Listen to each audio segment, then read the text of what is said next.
चलो अच्छा, कैमरे वाले बच्चों को हेलो हेलो हेलो हेलो, कैसे हैं आप सब? All good. चलो अब दो फॉर्मेलिटियाँ होती हैं यार। आज हम एक ना सब्जेक्ट स्टार्ट कर रहे हैं, ऑडिट। ठीक है, ये आपका पेपर नंबर 6 है। एक बार जयकारा हो जाए, पेपर नंबर क्या है? 6। ठीक है जी।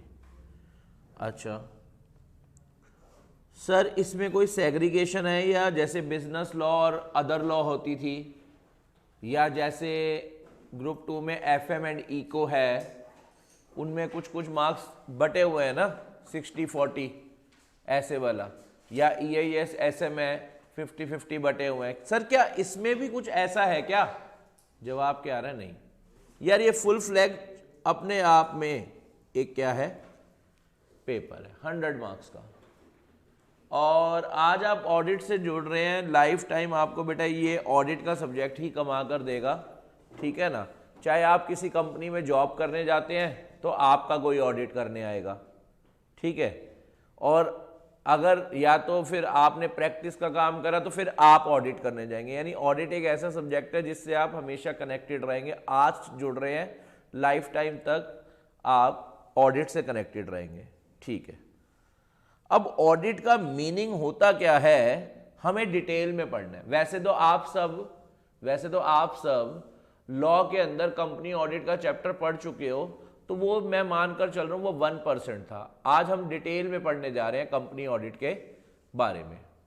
ठीक है, मतलब हम ऑडिट के बारे में डिटेल में पढ़ने जा रहे हैं। ठीक है ना? देखो यार, आप एक बात बताओ, ऑडिट का मीनिंग समझने के लिए एक बात करनी पड़ेगी। कंपनी कितने पार्ट्स में बटी होती है? जयकार लगाओ, कितने पार्ट्स में? 2। एक तरफ कंपनी के कौन होते हैं? ओनर्स। जयकार लगाओ, एक तरफ कंपनी के कौन होते हैं? ओनर्स। अच्छा, और दूसरी तरफ कंपनी की क्या होती है? मजा नहीं आ रहा, क्या होती है? ओनर्स को मेंबर्स कहा जाता है। कंपनी के मालिकों को मेंबर्स या फिर इक्विटी शेयर होल्डर कहा जाता है। कंपनी के मालिकों को मेंबर्स या फिर क्या कहा जाता है? Equity share holder. एक बार जयकारा हो जाए, कंपनी के मालिकों को क्या कहा जाता है? मेंबर्स या फिर इक्विटी शेयर होल्डर। ठीक है, और कंपनी की जो मैनेजमेंट है वो किसके हाथों में होती है बेटा? Board of directors. एक बार जयकारा हो जाए, वो किसके हाथों में होती है? मजा नहीं आ रहा, वो किसके हाथों में होती है? यानी कंपनी के मालिक कुछ और लोग होते हैं। यानी कंपनी के मालिक कुछ और लोग होते हैं और कंपनी को जो मैनेज कर रहे होते हैं वो लोग कोई और होते हैं।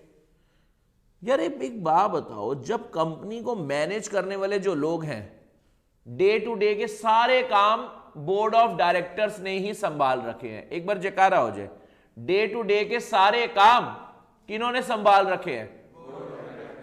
तो देयरफॉर अकाउंट्स डिपार्टमेंट भी किसके अंडर आ रहा होगा? Board of directors. एक बार जयकारा हो जाए, अकाउंट्स डिपार्टमेंट भी किसके अंडर आ रहा होगा? तो कहने का मतलब क्या है? Day to day activities, day to day activities कौन करेगा? Carried on by BOD। तो देयरफॉर हम क्या कह सकते हैं? देयरफॉर हम क्या कह सकते हैं कि financial statement is also prepared by BOD। यानी फाइनेंशियल स्टेटमेंट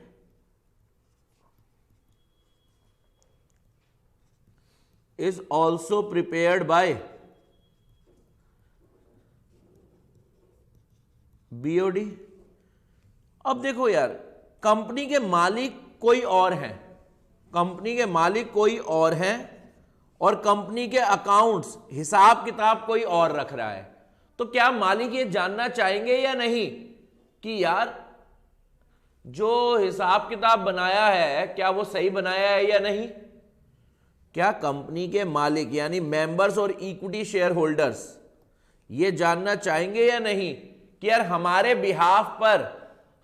बिहाफ पर हम इसके मालिक हैं और हम इसके अकाउंट्स नहीं बना रहे, इसका हिसाब रखने वाले लोग बोर्ड ऑफ डायरेक्टर है, तो क्या वो उस चीज का हिसाब ठीक ढंग से रख रहे हैं या नहीं, ये बात मेंबर्स जानना चाह रहे हैं।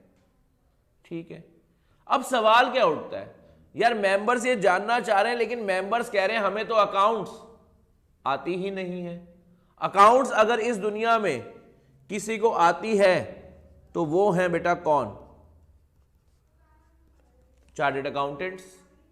चार्टर्ड अकाउंटेंट से ज्यादा अकाउंट्स किसी को आती ही नहीं है, ऐसा लोगों का मानना है और यह जीवन की सच्चाई भी है। ठीक है, तो मेंबर्स अपने बिहाफ पर किसी सीए को ढूंढते हैं। मेंबर्स, कंपनी के मालिक, अपने बिहाफ पर किसी सीए को ढूंढते हैं और ऐसा चार्टर्ड अकाउंटेंट जिसके पास क्या हो? Certificate of practice. जयकार लगाओ, जिसके पास क्या हो? मजा नहीं आ रहा, जिसके पास क्या हो? ठीक है ना, वो लोग ऐसे सीए को ढूंढते हैं। ठीक है ना, जिसको आप ऑडिट की लैंग्वेज में प्रैक्टिसिंग यूनिट, ऑडिट की लैंग्वेज में जिसे आप क्या कहेंगे? Practising unit. एक बार मजा नहीं आ रहा, ऑडिट की लैंग्वेज में आप क्या कहेंगे इसे? Practising unit. यानी मेंबर्स, अब आपको बेटा देखो ऑडिट की लैंग्वेज सीखनी पड़ेगी, ऑडिट की टर्मिनोलॉजी सीखनी पड़ेगी। ठीक है ना, तो आप पहला चीज सीख गए, सीए फर्म को क्या कहा जाता है ऑडिट में? Practising unit. जयकारा लगे बेटा, सीए फर्म्स को क्या कहा जाता है ऑडिट की लैंग्वेज में? Practising unit. यानी मेंबर्स अपने बिहाफ पर किसी प्रैक्टिसिंग यूनिट को अपॉइंट करेंगे। किस लिए अपॉइंट करेंगे? उन्हें क्या कहेंगे? तुम जरा जाओ और जाकर चेक करो कि हमारे बिहाफ पर जो हमारी मैनेजमेंट ने अकाउंट्स बनाए हैं, फाइनेंशियल स्टेटमेंट बनाई है, हमारे बिहाफ पर जो हमारी मैनेजमेंट ने फाइनेंशियल स्टेटमेंट बनाई है, क्या वो ट्रू एंड फेयर व्यू दे रही है या नहीं। यानी ये बंदा आज चेकिंग करने जा रेला है, ये बंदा आज चेकिंग करने जा रेला है, और चेकिंग किस चीज की करने जा रहा है? Checking of financial statement. एक बार जयकारा हो जाए, आज ये बंदा किस चीज की चेकिंग करने जा रहा है? फाइनेंशियल स्टेटमेंट, जो किसके द्वारा बनाई गई है? बोर्ड ऑफ डायरेक्टर्स के द्वारा। ठीक है, और उसमें क्या चेक करने जा रहा है? क्या financial statement true and fair view दे रही है या नहीं। ठीक है, तो बताओ यार, चेकिंग ऑफ फाइनेंशियल स्टेटमेंट को ऑडिट कहा जाता है। चेकिंग ऑफ फाइनेंशियल यानी फाइनेंशियल स्टेटमेंट को चेक करने को, एक बार जयकारा हो जाए, फाइनेंशियल स्टेटमेंट को चेक करने को क्या कहा जाता है? ऑडिट। और जो बंदा ये ऑडिट करने जा रहा है, यानी जो सीए ये ऑडिट करने जा रहा है, उसे हम क्या कहेंगे? ऑडिटर। एक बार जयकारा लगाओ, उसे हम क्या कहेंगे? मजा नहीं आ रहा, उसे हम क्या कहेंगे? या फिर एंगेजमेंट पार्टनर। एक बार जयकारा हो जाए, एक नया नाम आपकी जिंदगी में जुड़ रहा है। या फिर क्या? मजा नहीं आ रहा, या फिर क्या? यानी जो पर्सन ऑडिट करने जा रहा है, उसे हम नॉर्मली क्या कहते हैं? ऑडिटर। मजा नहीं आ रहा, क्या कहते हैं? या फिर एंगेजमेंट पार्टनर। मजा नहीं आ रहा, या फिर अब ये जाकर चेक करेगा। चेक करने के बाद बताओ बेटा, जब ये पूरी चेकिंग कर लेगा तो ये अपना क्या देगा? ओपिनियन, कि मेरे हिसाब से eight the end of checking, मेरे हिसाब से मुझे मैनेजमेंट के द्वारा जो फाइनेंशियल स्टेटमेंट बनाई गई थी उसमें यहां पर गड़बड़ मिली है। यानी ये ओपिनियन में बताएगा कि मेरे हिसाब से कंपनी के बिल्डिंग के अमाउंट में, कैश के अमाउंट में और स्टॉक के अमाउंट में और डेप्रिसिएशन के अमाउंट में गलतियां हैं। ये ऑडिटर किन्हें बताएगा? मेंबर्स को। बोलना आपको पड़ेगा, ये ऑडिटर किन्हें बताएगा? मजा नहीं आ रहा, जोश कम है। ये ऑडिटर किन्हें बताएगा? कंपनी के मालिकों की। जो तुमने मुझे काम दिया था वो काम मैं कर चुका हूं और मेरे को करने के बाद यहां पर गड़बड़ मिली है। पॉइंट समझ आ रहा है?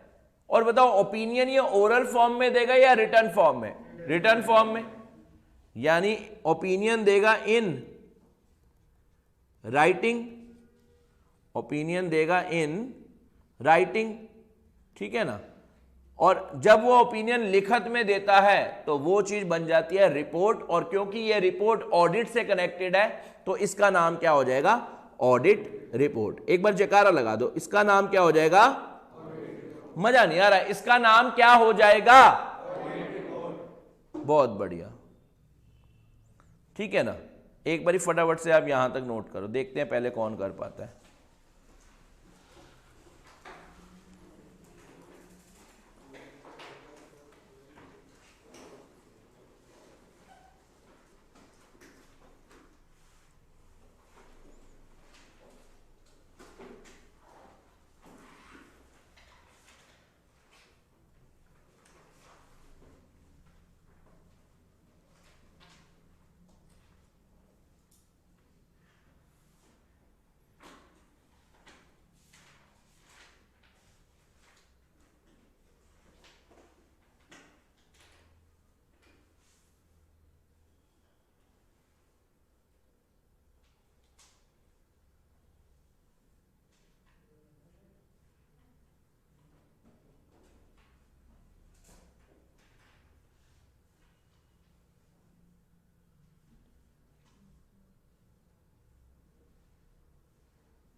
चलें, कर लिया यहाँ तक नोट? हाँ जी, हो गया। चलो मैं अब आपसे ना एक बात करने वाला हूँ, मैं आपसे एक बात करने वाला हूँ, एक बात पूछने वाला हूँ। यार ऑडिट का मतलब क्या होता है? चलो मेरे को बताओ फटाफट से। चेकिंग करना। क्या आपका ऑडिट होता रहता है? हाँ यार होता रहता है। आपको मम्मी पैसे देती है और क्या पूछती है जैसे ही घर जाते हो, दिखा जरा कितने पैसे रह गए हैं तेरे पास, तेरे को इतने दिए थे, कहाँ कहाँ खर्चे। मम्मी ने चेकिंग करी ना, उसी चेकिंग को हमने क्या नाम दे दिया? ऑडिट। लेकिन यहां पर हमारी जो चेकिंग चलेगी, हमारे कोर्स में जो चेकिंग चलेगी वो कंपनी की फाइनेंशियल स्टेटमेंट की चलेगी। मेरा आपसे एक सवाल, ऑडिट थ्योरेटिकल सब्जेक्ट है या प्रैक्टिकल? सर थ्योरी है, मॉड्यूल इंस्टीट्यूट ने दे रखे हैं। बेटा आप स्टडी मटेरियल खोलना, वहां पर स्टार्टिंग में ही बड़ा बड़ा लिखा हुआ है क्या, कि ऑडिट एक प्रैक्टिकल सब्जेक्ट है। आप इसे थ्योरी मान के मत पढ़ना, क्योंकि प्रैक्टिकल अप्रोच पर ही क्वेश्चन आते हैं बहुत सारे, ठीक है ना। चलो अब हम स्टार्ट क्या करने जा रहे हैं, बहुत ही इंपॉर्टेंट पॉइंट, क्या, definition of auditing given by ICAI। एक बार जयकारा लगा दो। हम क्या पढ़ने जा रहे हैं बेटा, डेफिनेशन ऑफ, जो किसने बताई है, किसने, ICAI ने। और बहुत ध्यान देना मेरे साथ, क्या बताया है ICAI ने, कह रहे हैं auditing is a systematic, audit is a systematic and independent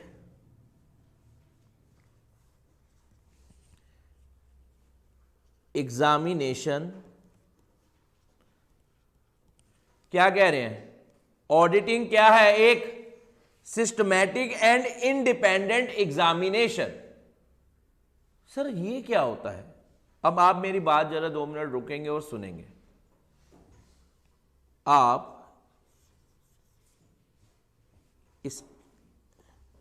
इसको क्या बनाएंगे, सिस्टमैटिक वर्ड को बॉक्स बनाकर इस पे लिखेंगे 1। अभी मैंने ऑडिट की पूरी डेफिनेशन नहीं कराई, अभी सिर्फ स्टार्ट करी है। ऑडिट क्या है, एक सिस्टमैटिक और इंडिपेंडेंट तरीके से होने वाली एग्जामिनेशन। अभी डेफिनेशन कंप्लीट नहीं हुई जो ICAI ने दी है। सुनो मेरी बात, इसके बाद आपको 3 to 4 लाइंस छोड़नी है। मैं वर्किंग नोट बनवाकर सिस्टमैटिक का मतलब समझा रहा हूं। अभी मैं बार बार इस डेफिनेशन पर आऊंगा और कंप्लीट करूंगा। हम टुकड़ों में इस डेफिनेशन को पढ़ेंगे और एट द एंड हमें ऑडिट की पूरी डेफिनेशन क्या हो चुकी होगी, याद। तो जरा सुनो, auditing is a systematic and independent examination. तो सवाल उठता है, सर सिस्टमैटिक वर्ड का मीनिंग क्या होगा, उसी को डिफाइन करते हैं। सिस्टमैटिक वर्ड का मतलब क्या होगा, सुनो। जैसे अकाउंट्स में क्या होते हैं, अकाउंटिंग स्टैंडर्ड्स, इंड AS, एक बार जयकार लगाओ, अकाउंट्स में क्या होते हैं, अकाउंटिंग स्टैंडर्ड्स और इंड AS। वैसे ऑडिट करने के लिए भी कुछ स्टैंडर्ड्स ऑन ऑडिटिंग बने हुए हैं। एक बार जयकारा हो जाए, ऑडिट करने के लिए भी कुछ क्या बने हुए हैं, स्टैंडर्ड्स ऑन ऑडिटिंग। एक बार जयकार लगाओ, क्या बने हुए हैं, स्टैंडर्ड्स ऑन, मजा नहीं आ रहा, स्टैंडर्ड्स ऑन, उसे कहते हैं एसएस। उसे हम क्या कहते हैं, मजा नहीं आ रहा, उसे हम क्या कहते हैं। तो यहां पर क्या कहा गया कि ऑडिटर, तुम्हें ऑडिट जो करना है ना, वो ऑडिट में चेकिंग एग्जामिनेशन ही तो करनी है। जो एग्जामिनेशन तुम कर रहे हो वो सिस्टमैटिक होनी चाहिए। और हम कब कह पाएंगे कि यार जो ऑडिटर एग्जामिनेशन कर रहा है वो सिस्टमैटिक है, जब ऑडिट करते वक्त उसने ऑडिट के सारे स्टैंडर्ड्स ऑन ऑडिटिंग का कंप्लायंस करा हो। यानी ICAI सबसे पहले क्या कह रहा है कि यार ऑडिट तुम करो, लेकिन ऑडिट करते वक्त ऑडिटर शुड कंप्लाई विद क्या, स्टैंडर्ड्स ऑन ऑडिटिंग। जयकार लगाओ, should comply with what, standards on auditing during the course of audit. इसलिए डेफिनेशन में क्या वर्ड यूज हुआ है, सिस्टमैटिक। आओ जरा, क्या है सिस्टमैटिक का मतलब, क्या है, auditor is required, auditor is required to comply with standards on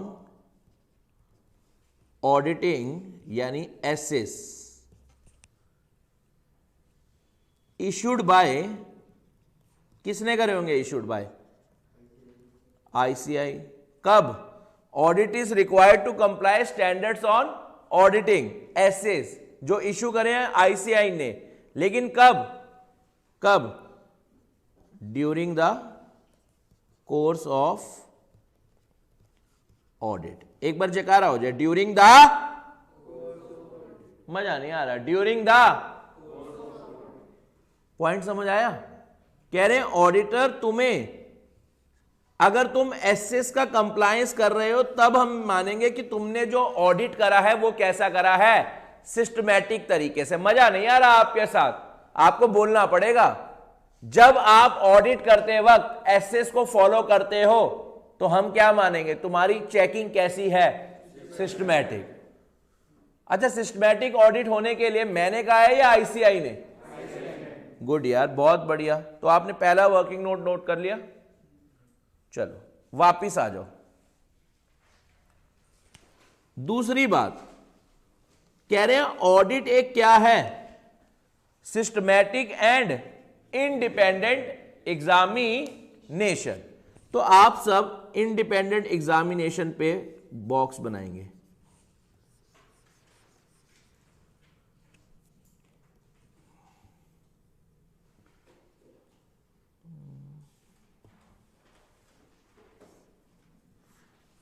और बताओ बेटा मैं इसके ऊपर क्या लिखूंगा, वर्किंग नोट नंबर 2, है ना? एक बारी पहले मुझे बात बताओ, ऑडिट एक सिस्टमैटिक एंड इंडिपेंडेंट एग्जामिनेशन है। सर इंडिपेंडेंट एग्जामिनेशन का क्या मतलब हुआ? सेकंड वर्किंग नोट बनाने जा रहे हैं जिसका नाम है इंडिपेंडेंट एग्जामिनेशन।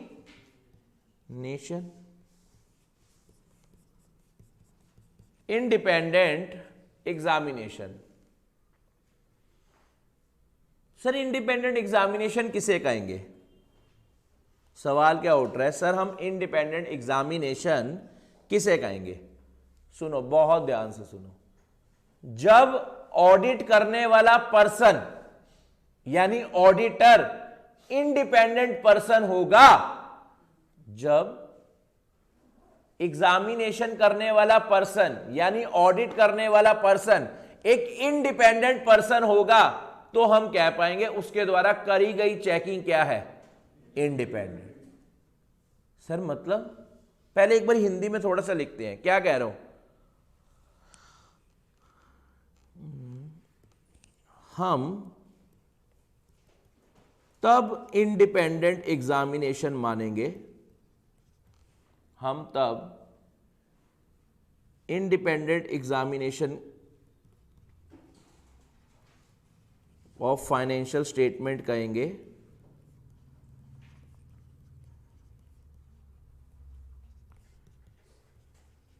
जब ऑडिटर इंडिपेंडेंट पर्सन होगा, जब ऑडिटर इंडिपेंडेंट पर्सन होगा, तभी तो उसके द्वारा करी जाने वाली चेकिंग भी क्या कहलाएगी, इंडिपेंडेंट। मजा नहीं आ रहा आपके साथ, इतने दिन बाद मिले हो, जयकारे में दम खत्म हो चुका है आपका। बोलना पड़ेगा इंडिपेंडेंट एग्जामिनेशन हम कब कह पाएंगे, इंडिपेंडेंट एग्जामिनेशन कब कह पाएंगे? जब ऑडिटर एक कैसा पर्सन होगा, जब वो एक इंडिपेंडेंट पर्सन होगा, जब वो एक इंडिपेंडेंट पर्सन होगा तो उसके द्वारा करी जाने वाली फाइनेंशियल स्टेटमेंट की चेकिंग को भी हम इंडिपेंडेंट एग्जामिनेशन मान लेंगे। सर अभी इंडिपेंडेंट कब कहेंगे वो तो बता दो। आओ जरा एक एग्जाम्पल करते हैं, बेटा सुनना। यार एक कंपनी है गोलू टकला लिमिटेड,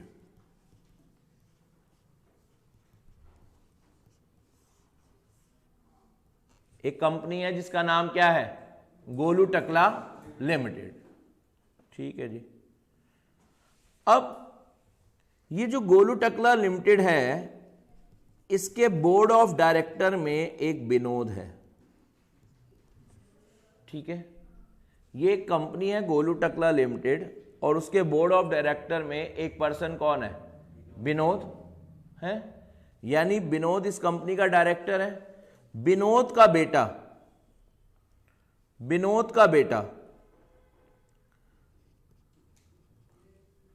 कौन हो गया? B1। विनोद का बेटा B1 ही होगा। B1 बेटा CA बन चुका है और इसने इंस्टीट्यूट से सर्टिफिकेट ऑफ प्रैक्टिस भी ले लिया है। ठीक है, अब कंपनी कह रही है विनोद के बेटे तू ही हमारा आकर क्या कर, फाइनेंशियल स्टेटमेंट का ऑडिट कर और बताओ ये फाइनेंशियल स्टेटमेंट बनाई किसने है? जयकारा लगाओ, ये फाइनेंशियल स्टेटमेंट बनाई किसने है? विनोद ने। क्या ये अपने पापा की गलतियां निकाल कर दुनिया वालों को बताएगा?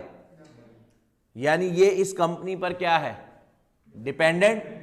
तो क्या इसे मैं इंडिपेंडेंट पर्सन कह पाऊंगा? मजा नहीं आ रहा। क्या मैं इसे इंडिपेंडेंट पर्सन कह पाऊंगा? नहीं कह पाऊंगा। क्यों नहीं कह पाऊंगा? क्योंकि ये चेकिंग करते वक्त पार्शियलिटी करेगा और इंस्टीट्यूट क्या कहता है? भैया जो चेकिंग हो ना वो ट्रांसपेरेंट हो, इंडिपेंडेंट तरीके से हो, क्योंकि लोगों ने, पूरे इंडिया ने चार्टर्ड अकाउंटेंट्स पर विश्वास करा है कि यार ये चेकिंग करके कंपनी के बारे में बिल्कुल सही बताएगा। ये कंपनी की गलतियां की, इनकी फाइनेंशियल स्टेटमेंट में क्या कहां पर फ्रॉड हो रखा है, इसके बारे में ये दुनिया को अपनी रिपोर्ट में बिल्कुल सही बताएगा। तो मेरा सवाल, विनोद कौन थे? फादर। और B1 क्या है? सन। तो बताओ बेटा ये इस ऑडिट के लिए क्वालिफाइड मानना चाहिए या डिसक्वालिफाइड? डिसक्वालिफाइड।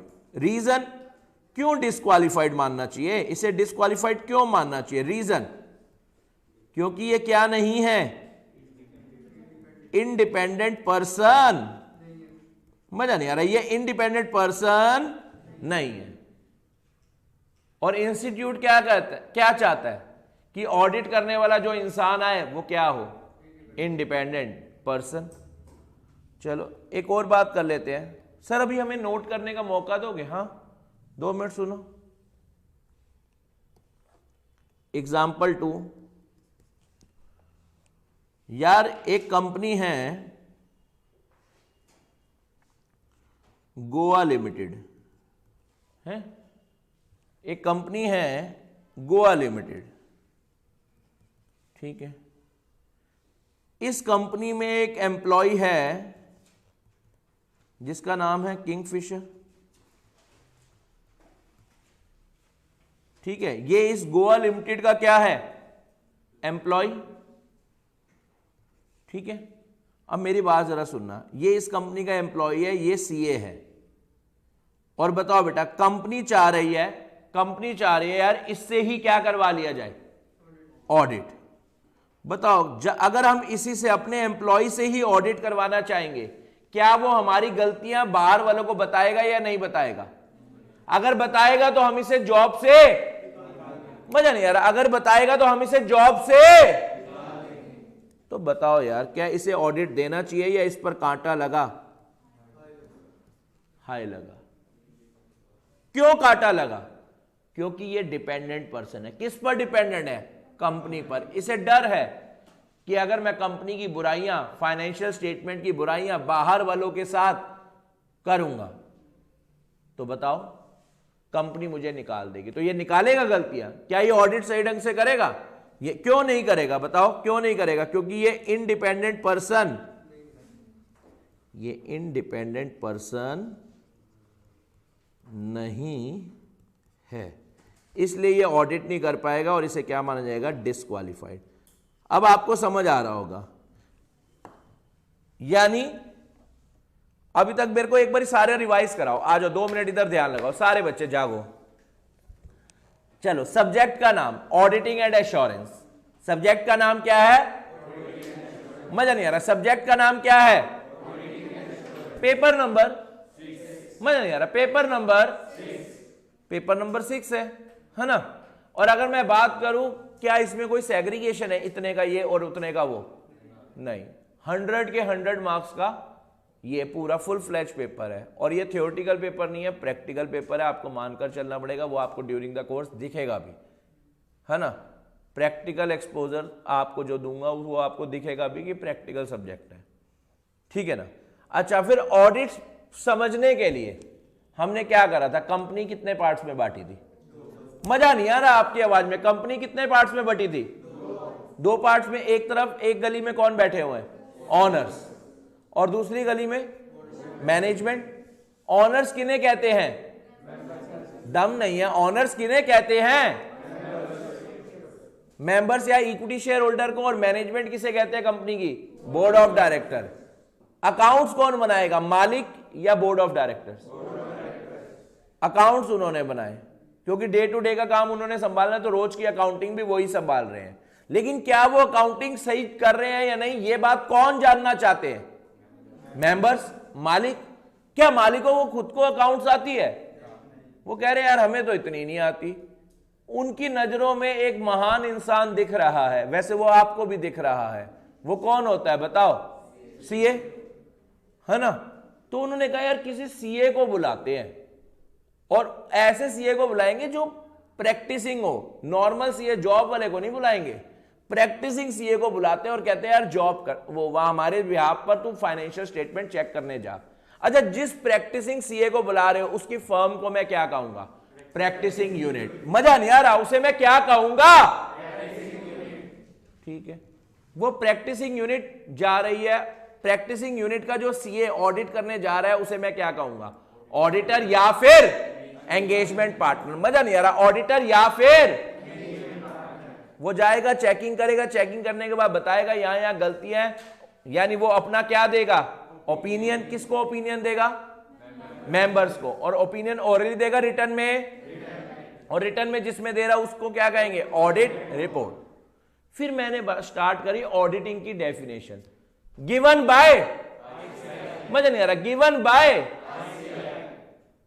क्या कहा? आईसीआई ने अभी डेफिनेशन हमारी स्टार्ट करवाई। क्या कहा? Auditing is a systematic and independent examination. सभी बच्चे बोलेंगे ऑडिटिंग इज अ। अब सवाल उठ रहा है यार सिस्टमैटिक शब्द का मतलब क्या है? ऑडिट करने के लिए कुछ क्या बने हुए हैं? एसएस। एसएस की full form standards on auditing. जेकार लगाओ, एसएस की फुल फॉर्म। वो स्टैंडर्ड्स ऑन ऑडिटिंग ऑडिटर को क्या कहा गया? तुम during the course of audit follow करो या ना करो। अगर तुम करोगे तभी हम चेकिंग को क्या कह पाएंगे? सिस्टमैटिक। और ऑडिट करने वाला पर्सन कैसा होना चाहिए? इंडिपेंडेंट। तभी उसके द्वारा करी जाने वाली चेकिंग भी इंडिपेंडेंट एग्जामिनेशन कहलाएगी। पॉइंट समझ आ रहा है? सर हम एक बात जानना चाहते हैं। चलो पहले आप इतना नोट कर लो, आपने उस पर वर्किंग नोट नंबर 2 लिख दिया था। आपने उस पर वर्किंग नोट नंबर 2 लिख दिया था। गुड यार, बहुत बढ़िया।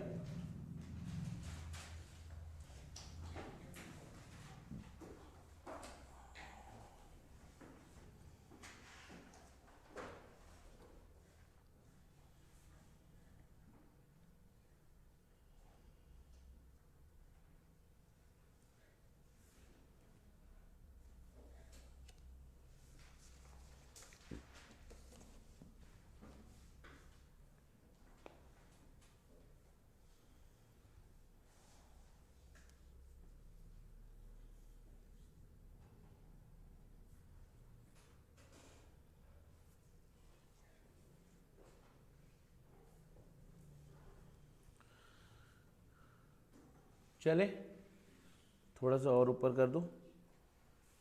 ये लिख लिया था ना?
यानी आपके हिसाब से हम ऑडिटर को कब इंडिपेंडेंट पर्सन मान पाएंगे? जब उसकी डिसीजंस किसी के सबऑर्डिनेट्स होनी चाहिए या नहीं होनी चाहिए? सबऑर्डिनेट्स का मतलब होता है अधीन। बताओ यार, अधीन वर्ड, सबऑर्डिनेट वर्ड समझते हो? क्या ऑडिटर की जजमेंट्स, डिसीजंस, क्या एक्शंस किसी के अंडर होने चाहिए या नहीं होने चाहिए? अगर है तो फिर तो वो इंडिपेंडेंट है नहीं ना। तो यानी पहला पॉइंट आप क्या लिखेंगे? Auditors action oblique auditor actions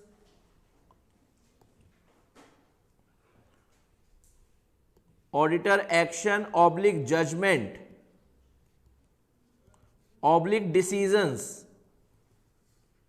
auditor के एक्शन, जजमेंट और decision should not be subordinates to the client. अच्छा, एक और बात आपको सिखा दूं, जिसका हम ऑडिट करने जा रहे होते हैं वो हमारी क्लाइंट होती है, वो क्लाइंट ऑर्गेनाइजेशन होती है, ठीक है ना? तो बताओ यार, अगर जो ऑडिटर आप कह रहे हो एक इंडिपेंडेंट पर्सन होना चाहिए, एक बार जकारा हो, ऑडिटर एक इंडिपेंडेंट पर्सन होना चाहिए, तो क्या हम उसे इंडिपेंडेंट कब कह पाएंगे? जब उसके एक्शंस, उसकी जजमेंट्स, डिसीजंस किसी के भी अधीन नहीं है, वो अपनी मर्जी से एक्शन ले पा रहा है, डिसीजन ले पा रहा है। यानी ऑडिटर अपनी मर्जी से एक गाना गा पा रहा है, मैं चाहे ये करूं, मैं चाहे वो करूं, मेरी मर्जी। ऐसे वाली फीलिंग है ऑडिटर के अंदर। कैसे वाली फीलिंग है? मैं चाहे ये करूं, मैं चाहे वो करूं, मेरी मर्जी, मैं किसी के भी अधीन नहीं। तो पहली बात, पहला सेंटेंस याद करो। आपको पता, आपका फर्स्ट क्वेश्चन तैयार स्टार्ट हो चुका है। What is independent examination? What is independent examination? यह आपका क्वेश्चन कई बार आ चुका है। And write down its advantages. Advantages हम चैप्टर नंबर 1 में पढ़ेंगे, लेकिन आपका ऑडिट का पहला कॉन्सेप्ट स्टार्ट हो चुका है। बताओ, आप इंडिपेंडेंट एग्जामिनेशन कब कहेंगे? जब ऑडिटर के action should not be subordinates to the client. मेरा सवाल आपसे, क्या ऑडिटर का क्लाइंट ऑर्गेनाइजेशन क्या होती है? जिसका हम ऑडिट करने जा रहे हैं, उस ऑर्गेनाइजेशन में ऑडिटर का किसी भी तरीके का इंटरेस्ट होना चाहिए या नहीं? मैं पूछ रहा हूं आप लोगों से, उसका किसी भी तरीके का इंटरेस्ट होना चाहिए या नहीं होना चाहिए। अगर इंटरेस्ट है फिर वो इंडिपेंडेंट नहीं है ना यार। एक बात बताओ, इंटरेस्ट, यहां पर उसका इंटरेस्ट जुड़ा हुआ था ना कि अगर मैं अपने पापा की गलतियां निकालूंगा तो यार पापा बहुत मारेंगे, पापा मुझे बीट पे बूटी करवा देंगे, है ना? ठीक है ना? कहीं ज्यादा गुस्से में आए तो तमंचे पे डिस्को करवा देंगे। और बताओ बेटा, यहां पर अगर मैं अपने बॉस की, अपनी कंपनी की बुराइयां करूंगा तो मेरी कंपनी मुझे क्या कह देगी? चल रही चल, साइड में हो जा, ढूंढ ले अपना काम दूजा, है ना? ऐसा कह देगी या नहीं? तो अब ये चीजें नहीं होनी चाहिए। तो मेरा इंटरेस्ट क्लाइंट ऑर्गेनाइजेशन में किसी भी तरीके का नहीं होना चाहिए। अगर नहीं है तब मैं अपने आप को इंडिपेंडेंट पर्सन कह पाऊंगा, ठीक है ना? तो यानी अगली बात, auditor should not have any type of interest in the client organization। क्या कह रहे हैं? ऑडिटर तुम्हारा किसी भी प्रकार का इंटरेस्ट नहीं होना चाहिए। कहां पर? क्लाइंट ऑर्गेनाइजेशन में। That is auditor should not B, क्या रिलेटिव और employ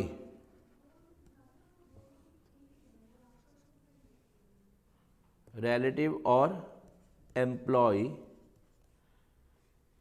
of the client organization।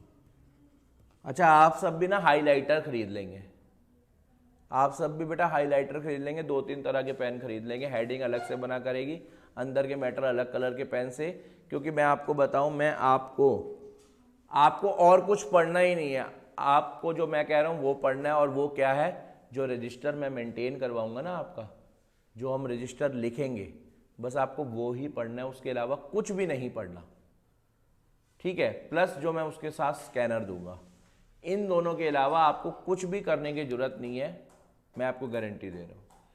आप इसके बाद मेरा रजिस्टर करने के बाद दुनिया जहान की कोई भी ऑथर की बुक पढ़ के देख लेना, आप कहोगे यार सर ने उससे ज्यादा करवा रखा है। आप आईसीआई का मॉड्यूल पढ़ के देख लेना, आप कहोगे यार सर ने उससे भी ज्यादा करा रखा है।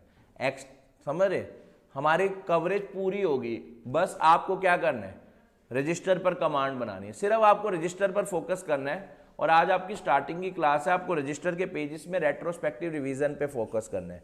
वो क्या होती है वो मैं आपको बता दूंगा कैसे पढ़ना है आज की क्लास के एंड पे। पहले दिन से बेटा स्टार्टिंग से तैयारी करोगे, कोई दिक्कत आने वाली नहीं है, ठीक है ना। आपकी पूरी ऑडिट को बहुत बढ़िया तरीके से तैयारी करा देंगे, बस आपको याद करना स्टार्ट करना है। तो मेरे को एक बात बताओ, ऑडिटर का किसी भी टाइप का इंटरेस्ट होना चाहिए या नहीं? नहीं होना चाहिए। Auditor should not have any type of interest in the client organisation. अच्छा जी, अगली बात अगर मैं आपसे करूं, वो क्या ऑडिटर किसी के इन्फ्लुएंस में होना चाहिए या नहीं? अगर वो इन्फ्लुएंस में है, किसी से प्रभावित है, इन्फ्लुएंस में है, तो हम उसको इंडिपेंडेंट मान पाएंगे या नहीं? नहीं मान पाएंगे। तो यानी आपने क्या बोला, auditor should not be under the influence of any person. Auditor should not be under influence of any person. Auditor किसी के भी इन्फ्लुएंस में नहीं होना चाहिए। सर इतनी देर से आप ये कह रहे हो कि ऑडिटर इंडिपेंडेंट पर्सन होना चाहिए, ऑडिटर इंडिपेंडेंट पर्सन होना चाहिए, ये बात कहीं लिखी है या आप अपने मन से बता रहे हो? बेटा ये बात 3 जगह लिखी हुई है, जयकार लगाओ। ऑडिटर एक इंडिपेंडेंट पर्सन होना चाहिए, ऐसी बातें 3 जगह लिखी हुई है। कितनी जगह लिखी हुई है? मजा नहीं आ रहा, कितनी जगह लिखी हुई है? 3 जगह। अच्छा सर वो जगह कौन कौन सी है, यानी वो बातें, वो जगहें कौन कौन सी है जहां जहां पर ऐसा लिखा हुआ है कि ऑडिटर एक इंडिपेंडेंट पर्सन होना? सर कहां? सबसे पहले एसए नंबर 200, एक बार जयकारा हो जाए, एसए नंबर 200। मजा नहीं आ रहा, एसए नंबर 200। सर और 2 जगह बताओ, कंपनीज एक्ट 2013 में 2 जगहें हो गई। पहले मुझे 2 प्लेसेस बताओ जहां पर लिखा हुआ है कि ऑडिटर एक इंडिपेंडेंट पर्सन होना चाहिए। बोलो ना, एसए नंबर 200 और कंपनीज एक्ट 2013, और third the chartered accountant act 1949। एक बार जयकारा हो जाए, द सीए एक्ट 1949। ये 3 जगह पर कह रखा है यार ऑडिटर क्या होना चाहिए? इंडिपेंडेंट पर्सन, ठीक है ना। तो लिखो जरा, इंडिपेंडेंसी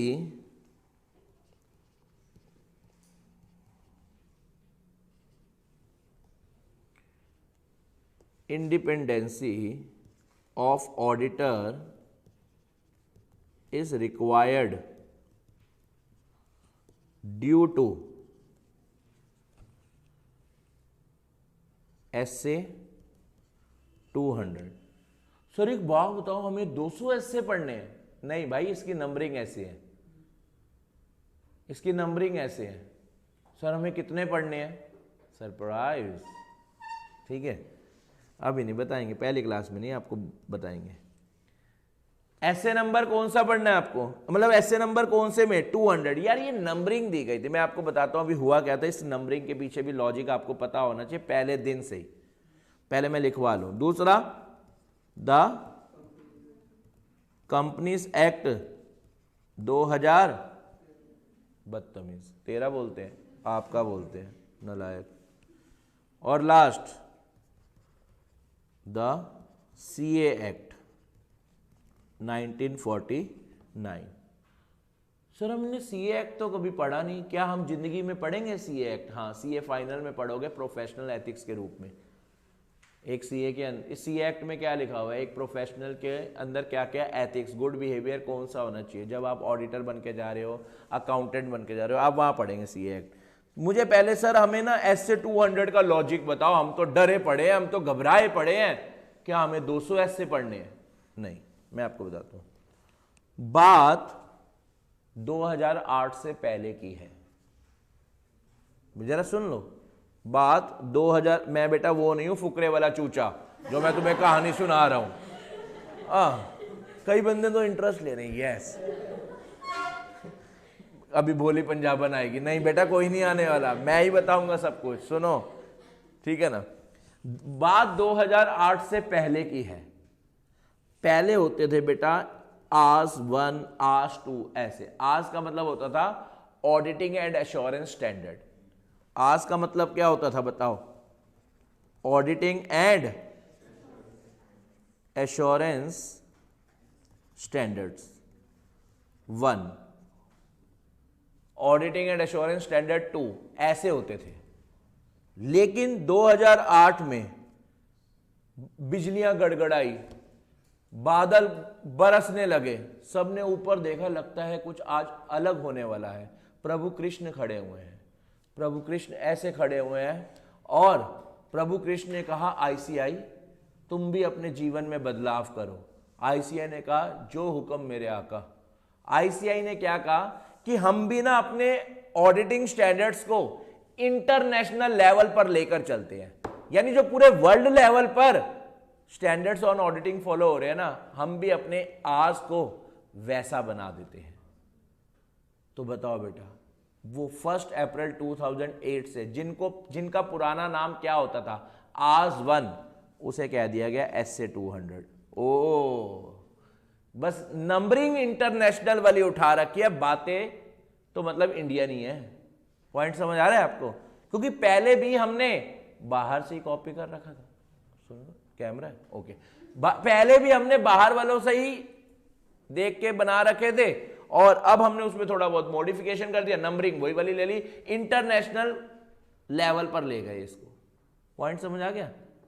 तो अगर मैं आपको बताऊं, आपको तो ऐसे 700, 701, यानी आपको क्या 700 ऐसे पढ़ने हैं? नहीं यार, ये तो सिर्फ नंबर है, तो घबराने का नहीं।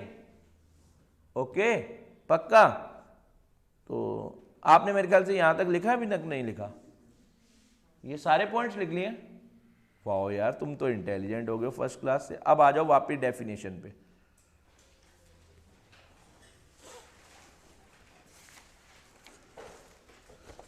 ऑडिटिंग एक सिस्टमैटिक और इंडिपेंडेंट एग्जामिनेशन है, किस चीज की? Of financial information.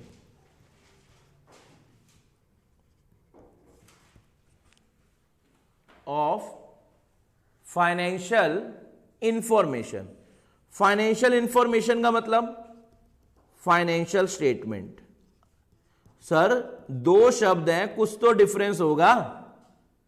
जब आप ये बोल रहे हो ऑडिट क्या है, सिस्टमैटिक तरीके से होने वाली और इंडिपेंडेंट तरीके से होने वाली चेकिंग, किस चीज की? Financial information. जयकारा लगाओ, किस चीज की? सर फाइनेंशियल स्टेटमेंट लिखो ना। यार आपकी आईसीआई की डेफिनेशन में फाइनेंशियल इंफॉर्मेशन लिखा हुआ है। सर फिर तो कुछ डिफरेंस होगा, नहीं तो आईसीआई तो फाइनेंशियल स्टेटमेंट लिख सकता था ना। हाँ डिफरेंस है। सर क्या आप वो हमें पढ़ा रहे हो? हाँ बताओ कौन से नंबर वर्किंग नोट में? बोलना माही, बोलना। मैं आपको फाइनेंशियल इंफॉर्मेशन का meaning third number working note में बता रेला हूं। पहले थर्ड नंबर वर्किंग नोट का नाम बता दो यार। Financial information. मजा नहीं आ रहा। थर्ड नंबर वर्किंग नोट का नाम आप सब बताएंगे बेटा, आप सबको अपने एग्जाम की कसम। बताओ बेटा थर्ड वर्किंग नोट का नाम। अरे वाह यार, कितना चेंज आ गया तेरे बोलने के स्टाइल में है। अभी 2 मिनट पहले तक बोल ही नहीं रहा थे और मैंने कसम दिया तो इतनी तेज बोले फाइनेंशियल इंफॉर्मेशन, और 2 बारी बुलवा लो, कसमें मत दो बस, है ना। चलो, व्हाट इज फाइनेंशियल इंफॉर्मेशन। अब जरा बहुत ध्यान से मेरी बात सुनना।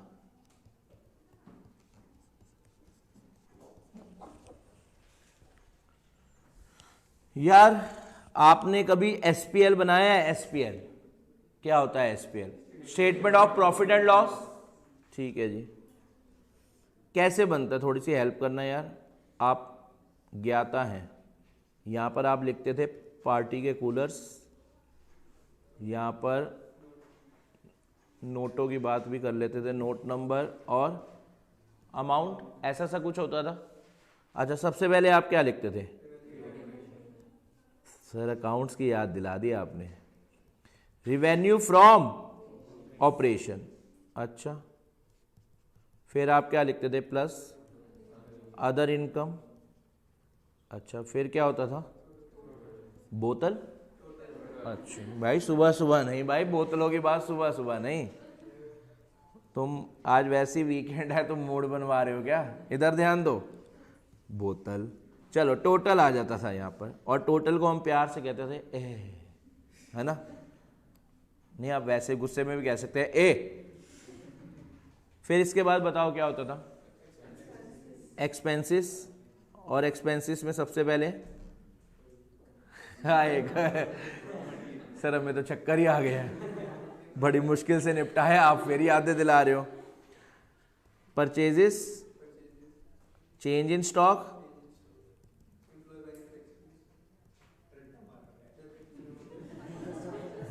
अच्छा देखो, अगर किसी को आता है तो अबे तूने रट्टा मार रखा है? और अगर खुद को नहीं आ रहा, अब सर अब क्यों याद दिला रहे हो? एम्प्लॉय बेनिफिट एक्सपेंसेस, और भी होते हैं फाइनेंस कॉस्ट। कहीं कहते हैं अच्छा ये भी कुछ होता था क्या? Depreciation and amortisation, other expenses. बस बेटा मैं अकाउंट छोड़ना पड़ा रहा हूं, तुम तो दिल खोल के, एक ही क्वेश्चन आता था क्या पूरे पेपर में कि बंदा कहता है चल यार अब इस मौका मिला भगवान, जैसे हमारे को कोई क्वेश्चन आता हो उसके हम 3 पेज भर देते हैं, शुक्र है भगवान ने हमारी सुनी, कहीं तो लिख पा रहे हैं। और उसका अगला क्वेश्चन अब 3 लाइनों से ऊपर जा ही नहीं रहा होता, अब क्या करें? मार्क्स दोनों के सेम है, इसका वही वाला हाल हुआ है। इधर भी क्या लिखूं जल्दी बताओ? अच्छा, इसके बाद ए माइनस बी क्या आ जाएगा?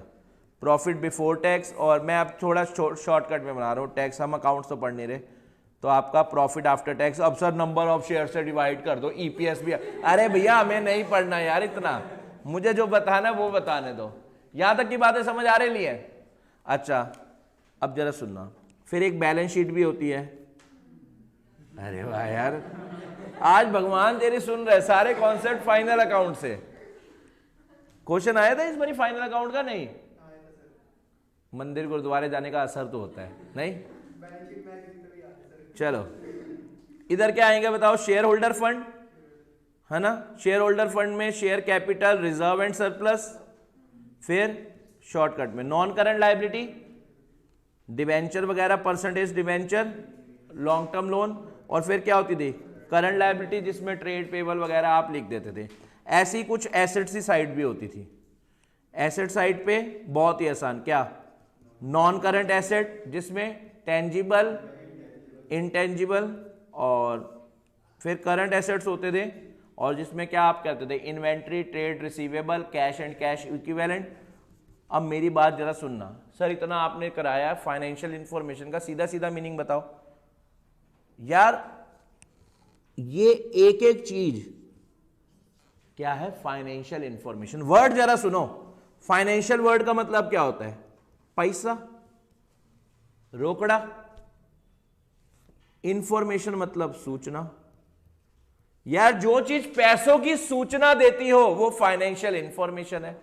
बताओ यार, ये रिवेन्यू फ्रॉम ऑपरेशन, हमारी सेल कितनी हुई है, ये पैसों की तो सूचना दे रही है। यानी individual item of the financial statement is known as financial information. Sir हमारी तो या हो गई। या मतलब, अब कुछ बच्चे नए जुड़े, उन्हें पता नहीं या का मतलब क्या होता है। जब फॉरेनर आ जाता है इंडिया में तो वो गांव वाले क्या कहते हैं, उनको कुछ समझ तो आ नहीं रहा होता, क्या कहते हैं? या। बस कई बारी तुम्हारे को भी, जब मैं पहली बारी सेंटेंस बोलूंगा तो तुम्हारी या हो जाएगी, है ना। तो वो या को मैं दूर कर देता हूं आपकी। फाइनेंशियल इंफॉर्मेशन का मतलब क्या हुआ? पैसे की सूचना। यानी the individual item of the financial statement is known as financial information. अच्छा, ये हर चीज क्या है? हर चीज इंडिविजुअली फाइनेंशियल इंफॉर्मेशन। और अगर मैं इन सबको ऐड कर दूं तो फाइनेंशियल स्टेटमेंट। यानी मेरी से बहुत ध्यान से सुनना बेटा, है ये वर्ड ही, लेकिन कॉन्सेप्ट पहले दिन से क्लियर करना, क्योंकि आपके एमसीक्यू भी आते हैं, आपको पता है ना 30 मार्क्स के। कॉन्सेप्ट क्लियर नहीं है, आप नहीं दे पाएंगे जवाब। फाइनेंशियल इंफॉर्मेशन और फाइनेंशियल स्टेटमेंट दो शब्द है, और दोनों शब्द है तो अलग अलग मीनिंग जरूर होगा। मुझे फाइनेंशियल इंफॉर्मेशन का मीनिंग बता दो, क्या होगा? The individual item of the financial statement is known as, या the whole set of financial information, the whole set of financial information is known as. मजा नहीं आ रहा क्या? या मैं ऐसा भी कह सकता हूं, when financial information put into the structured way, जब फाइनेंशियल इंफॉर्मेशन को एक स्ट्रक्चर में डाल दिया जाता है तो वो क्या बन जाती है? Financial statement. जब आप ये इंडिविजुअल बातों को एक स्ट्रक्चर में डाल रहे हैं, एक फॉर्मेट में पुट कर रहे हैं, तो बताओ वो क्या बन जाएगी? Financial statement. पॉइंट समझ आया? वाइडर टर्म होगी फाइनेंशियल स्टेटमेंट, और financial information part of financial statement होगी। एक बार क्लियर हो गया या नहीं हुआ? पक्का? देख लो, बेंच पे बैठे हो, झूठ नहीं बोलना। पक्का? चलो गुड है। आओ मेरे साथ लिखो यार, what is financial information. Financial information के बारे में, the individual, every individual item, every individual item, कई तो आइटम के कह रहे हैं, आगे नहीं बढ़ना, यहीं रुक जाओ, नहीं रुक, चलना पड़ेगा। Every individual item of the financial statement, every individual item of the financial statement is known as, आप बताओ, is known as financial information. Financial statement की हर इंडिविजुअल आइटम क्या है? Financial information. और यही फाइनेंशियल इंफॉर्मेशन को अगर मैं पुट कर दूं एक स्ट्रक्चर में, तो togetherly known as financial statement. तो लिखो जरा second point, the whole set of financial information. बच्चे आप सब मुझे बताएंगे, the whole set of financial information is known as, कसम लगे आपको बेटा आपके सीए इंटर की, the whole set of financial information is known as, good यार।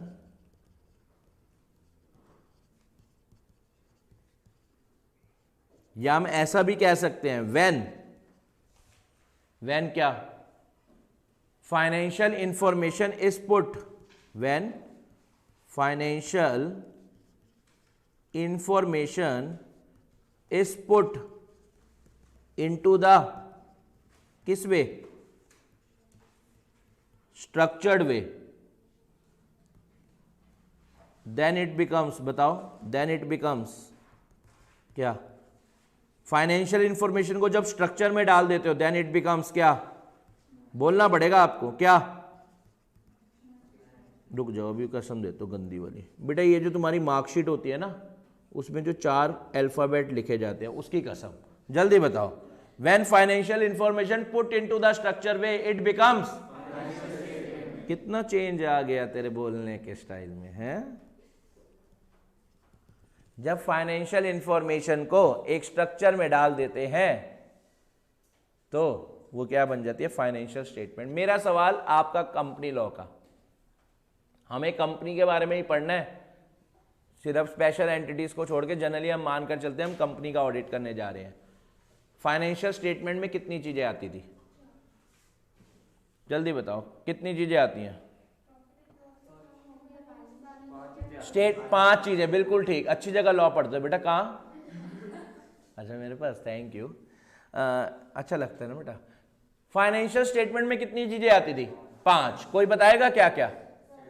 Statement of profit and loss, बिल्कुल ठीक। दूसरा कैश फ्लो स्टेट, दूसरा क्या हो गया? Balance sheet. और तीसरा cash flow statement. Fourth notes to accounts. और fifth statement of changes in equity. याद आया किसी को? ठीक है, गुड। और कौन सी ऐसी ऑर्गेनाइजेशन है जिसे कैश फ्लो स्टेटमेंट बनाने की जरूरत नहीं है? ओपीसी और स्मॉल कंपनी। वेरी गुड बेटा, अच्छी जगह पढ़ने के बहुत फायदे मैंने आज रियलाइज करा। ठीक है ना? तो लिखना जरा, सेल्फ स्टडी। अच्छा सेल्फ स्टडी, अभी देखूंगा, डाउट जब पूछते हो ना। चलो, फाइनेंशियल स्टेटमेंट की डेफिनेशन हम करने जा रहे हैं एज पर कौन सा सेक्शन? Section 2 clause. देखते हैं कौन बता पाएगा। चाकू पड़ा है बेटा?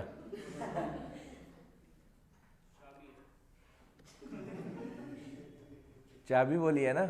अच्छा ठीक है। Section 40, section 2 clause 40 of the companies act 2000 किसका? 13 है ना, मेरा नहीं। बताओ इसमें पहली चीज, financial statement include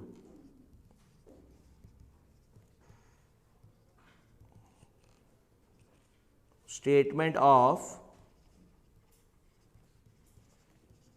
profit and loss, statement of profit and loss. दूसरा कौन सी शीट? Balance sheet. अच्छा जी। Third cash flow statement. दीदी थर्ड चीज क्या आ गई? Cash flow statement. अच्छा, लेकिन 4 तरह की ऐसी कंपनी है जिन्हें क्या नहीं बनानी? Cash flow statement. यहीं लिखवाऊं नोट या नीचे? चलो मैं यहीं लिखवा रहा हूं फिर। हाउएवर, कौन सा ever? However following companies are not required. However, following companies are not required to include CFS in, CFS मतलब cash flow statement, not consolidated financial statement. CFS का मतलब कंसोलिडेटेड फाइनेंशियल स्टेटमेंट के लिए भी एब्रीविएशन ये use होती है। मैं यहां पर कैश फ्लो स्टेटमेंट कह रहा हूं,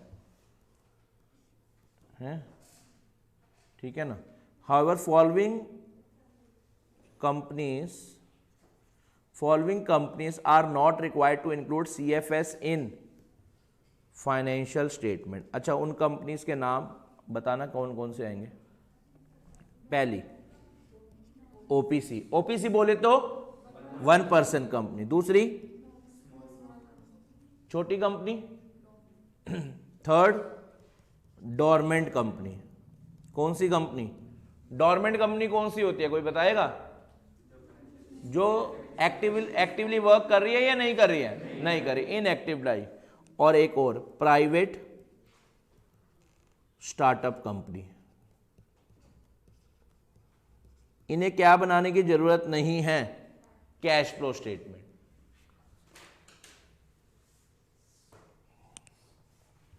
अच्छा, अगली बात मैं और आपसे पूछता हूं, और क्या होता था बताओ? नोट्स टू अकाउंट्स, ये तो मैंने आपको नोट जो लिखवाया उसको इसमें कर देते ना।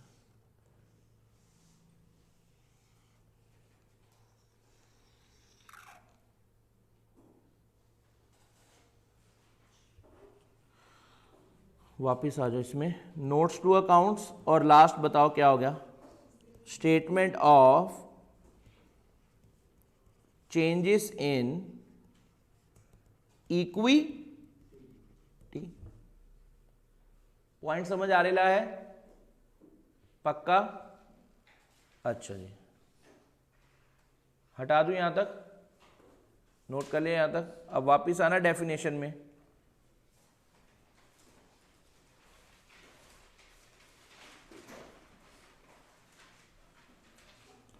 चलो अभी तक की पहले मुझे डेफिनेशन सुना दो, फिर मैं इसमें कुछ शब्द और ऐड करता हूं। ऑडिटिंग की डेफिनेशन जो दी है ये आपके मॉड्यूल की पहले पेज की डेफिनेशन है। हमें इसे बहुत ढंग से पढ़ना है। पहले शब्द तो बहुत ज़्यादा बढ़िया होते हैं और ये एग्जाम में पूछे जा चुके हैं। और आपको बता दूं, जब भी कोई चैप्टर में आपको इस चैप्टर से क्वेश्चन आएगा, आपको इसकी डेफिनेशन पुट करनी पड़ेगी, ऑडिट होता क्या है। फिर उसके बाद ही कुछ अगले क्वेश्चन इसके लिख पाओगे ना। ऑब्जेक्टिव आ जाए, एडवांटेजेस आ जाए, ऑडिट का रिलेशन विद अदर डिसिप्लिन्स आ जाए, ठीक है ना, इंडिपेंडेंट ऑडिट की अगर एडवांटेजेस आ जाए, और आती हैं, ऐसा नहीं है नहीं आती, हर बारी 4 मार्क्स का इनमें से शॉर्ट नोट आता ही आता है। तो आपको पहले दिन से ही याद होनी चाहिए ऑडिटिंग क्या है। एक systematic and independent examination of financial information, that is, जब मैं सारी फाइनेंशियल इंफॉर्मेशन को इकट्ठा कर दूंगा तो वो क्या हो जाएगा? Financial statement. तो या फाइनेंशियल इंफॉर्मेशन कर लो, है ना, ठीक है ना। अब जरा सुनना, ऑडिट क्या है? एक सिस्टमैटिक और इंडिपेंडेंट तरीके से होने वाली एग्जामिनेशन फाइनेंशियल इंफॉर्मेशन की। और वो फाइनेंशियल इंफॉर्मेशन क्या होगी? ऑफ एनी एंटिटी, किसी कंपनी की, किसी ऑर्गेनाइजेशन की तो होगी, यानी of any entity.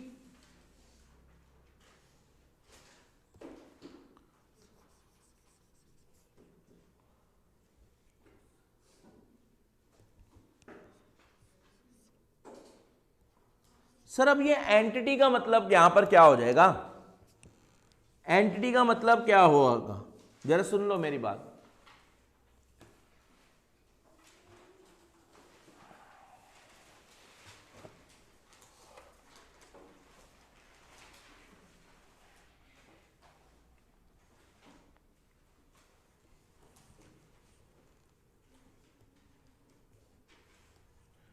Fourth working note है बेटा एंटिटी। मेरा सवाल आपसे, आप बताओ, एक कंपनी ना, एक कंपनी बहुत ज्यादा प्रॉफिट में है, एक कंपनी बहुत ज्यादा प्रॉफिट में है, तो वो बताओ क्या कह रही है लोगों को कि यार आईसीआई और लोग, तुम मेरी बात सुनो, मैं प्रॉफिट में हूं और मैं खुद कह रहा हूं कि मैं प्रॉफिट में हूं और मैं टैक्स भरने को तैयार हूं, मेरा ऑडिट मत कराओ, क्योंकि मैं खुद कह रहा हूं मैं प्रॉफिट में हूं, नहीं तो मैं छुपा रहा हूं तो एक बात है, तो मेरा ऑडिट मत करो। बताओ बेटा, क्या प्रॉफिट मेकिंग ऑर्गेनाइजेशन को ऑडिट करवाना है या नहीं? दिल क्या कहता है? करवाना है। एक कंपनी रो रही है, उस कंपनी का नाम है विवेक लिमिटेड। बताओ बेटा, विवेक लिमिटेड रो रही है, कह रही है हम तो नुकसान में है पहले ही, हमारा ऑडिट करवाओगे तो हमारे पे और खर्चे का बर्डन पड़ेगा, हम कह रहे हैं हम नुकसान में, हमारे बस का कुछ भी नहीं है, हम कह रहे हैं हमारा ऑडिट मत कराओ। बताओ बेटा, आईसीआई ने इसे क्या कहा होगा? होगा या नहीं होगा? होगा भाई। चाहे तुम प्रॉफिट मेकिंग ऑर्गेनाइजेशन हो, चाहे तुम लॉस मेकिंग हो, तुम्हें ऑडिट तो करवाना है। सर हमारे मन में ना एक सवाल आ रहा है। अच्छा, कौन सा सवाल आ रहा है? सर एनपीओ को ऑडिट करवाना है। वो क्या कह रहे हैं, हम तो यार भले का काम कर रहे हैं, चैरिटी, रिलीजियस धर्म को प्रमोट कर रहे हैं, चैरिटी का काम कर रहे हैं। यार इतना सारा जो दान आता है दिनों दिन, आपने देखा होगा जो ट्रस्ट के ट्रस्टी होते हैं वो दिनों दिन अमीर होते जाते हैं, पता नहीं क्यों।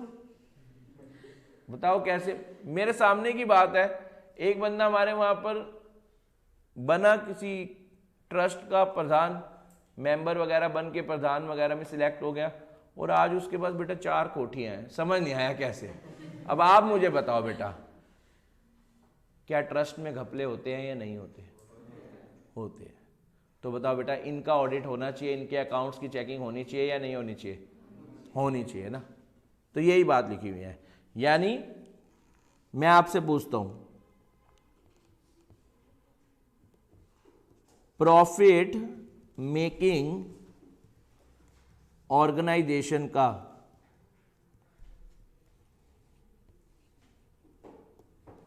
ऑडिट बताओ होगा या नहीं होगा? मेरा सवाल आपसे पूछता है भारत, बताओ होगा या नहीं होगा? होगा। लॉस मेकिंग कंपनी का, लॉस मेकिंग ऑर्गेनाइजेशन का होगा। एनपीओ यानी नॉट फॉर प्रॉफिट ऑर्गेनाइजेशन, यानी एनपीओ, क्या इनका होगा या नहीं होगा? Sorry,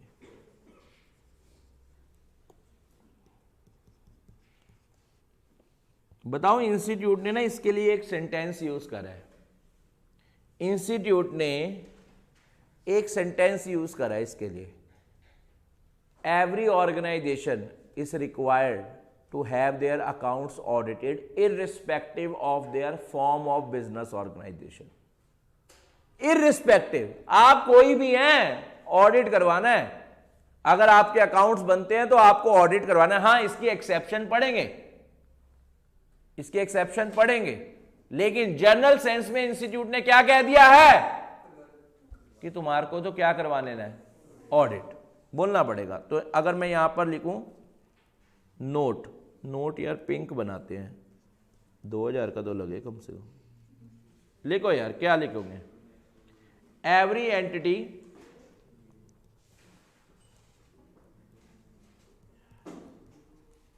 is required to have their accounts audited irrespective, ध्यान देना ये सेंटेंस क्या यूज हुआ है, irrespective of the form of business organisation.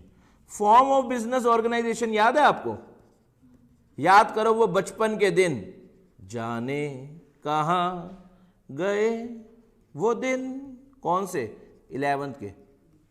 Form of business organisation बताओ कौन सी होती थी? 5 तरह की। कई कह रहे हैं बताओ किस सब्जेक्ट में थी? कई कह रहे संस्कृत। पढ़ती पठत पढ़ंती, उसके भी जस्ट बिल्कुल साथ, बताओ वही थी क्या?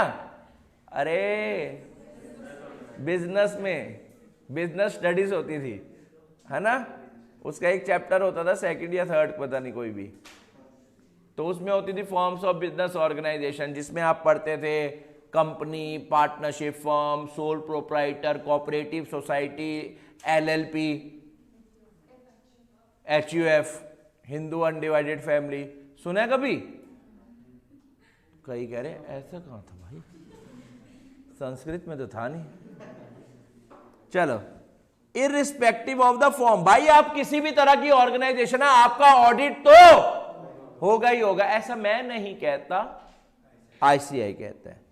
आ जाओ यार वापिस डेफिनेशन पर आओ, बस खत्म है, अब आखिरी सांसों पर है ये डेफिनेशन।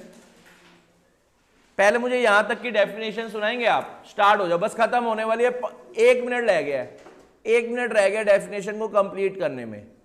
आप मुझे बता दो स्टार्टिंग से बिना देखे, auditing is a systematic and independent examination of financial information that is financial statement of any entity. Word भी क्या यूज हुआ? ऑफ कोई भी एंटिटी हो, ऑडिट तो होगा। अच्छा आगे लिखो फिर, with a view, with a view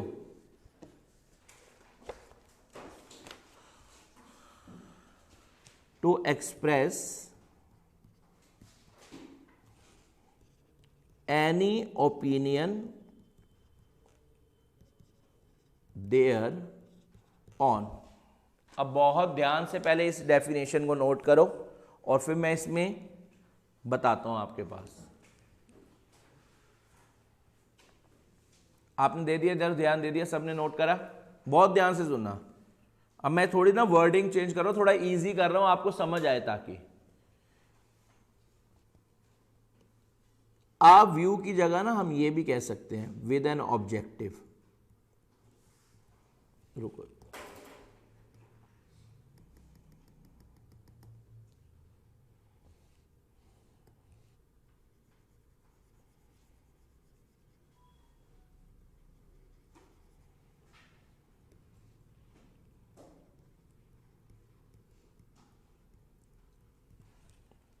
बताओ एट द एंड हम डेफिनेशन में क्या कह रहे हैं? ऑडिट करा किससे जाता है? विद एन ऑब्जेक्टिव, मतलब इस उद्देश्य से करा जाता है। ऑडिट क्या है? एक सिस्टमैटिक और इंडिपेंडेंट तरीके से होने वाली चेकिंग जो फाइनेंशियल स्टेटमेंट की हो रही है, किसी एंटिटी की हो रही है। किस लिए हो रही है ये बात भी डेफिनेशन में बता दी गई है और मजा आ रही है, ठीक है ना।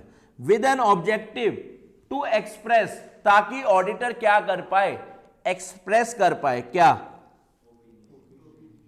अपना ओपिनियन।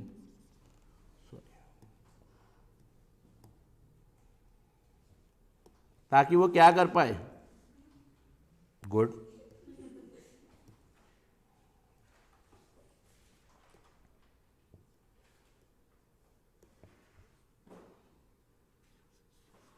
बड़ा डर डर के करा इस बारी मैंने भाई, डर लगता है। ताकि वो क्या दे पाए? किस ऑब्जेक्टिव से ऑडिटर गया? ताकि वो क्या दे पाए? ओपिनियन। एक वर्ड है देयर ऑन। अब ये देयर ऑन का मतलब क्या हो गया? अगर दिमाग लगाओ, कोई बता पाएगा? देयर ऑन, ताकि ऑडिटर ओपिनियन दे पाए। देयर ऑन किस पर? On financial statement. यार आपको तो समझ आने स्टार्ट हो गया, आपने बता दिया देयर ऑन का मतलब। अब इसको ऐसे भी पढ़ सकते हैं, विद एन ऑडिट एक इंडिपेंडेंट और ऑडिट एक सिस्टमैटिक और इंडिपेंडेंट तरीके से होने वाली चेकिंग है। किस चीज की? फाइनेंशियल इंफॉर्मेशन जो किसी एंटिटी की है। किस लिए चेकिंग हो रही है? With an objective to express opinion on financial statement. ये थोड़ा इजी वर्जन हो गया, लेकिन आप बताओ इंस्टीट्यूट आपसे क्या चाह रहा होगा? तू ही ये मुझको बता दे, बता। With a view to express any opinion. आपको बोलना पड़ेगा, आपको दोनों चीजें आनी चाहिए यार, आप एक चीज पे नहीं बैठ सकते, बोलना पड़ेगा। क्या है? सभी बच्चे बोलेंगे क्या? With a view to express any opinion there on. एक बार सभी बच्चे बोलो, with a view to express. Point समझ आ रहा है? और इसको अगर इजी लैंग्वेज में बोलूं तो with an objective to express any opinion on financial statement, मतलब वही है। चलें आगे। तो ओपिनियन शब्द को बता दें। ओपिनियन शब्द आपको बता दिया यार, ओरल फॉर्म में होता है, रिटर्न फॉर्म में, रिटर्न फॉर्म में। अब जरा सुनना,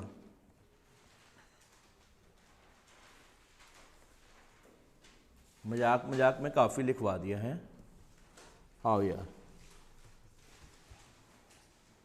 लास्ट डेफिनेशन कंप्लीट हो चुकी है, डेफिनेशन कंप्लीट हो चुकी है, बस लास्ट वर्किंग नोट बन रहा है। ओके, आप सब रेडी हैं? चलो गुड है यार।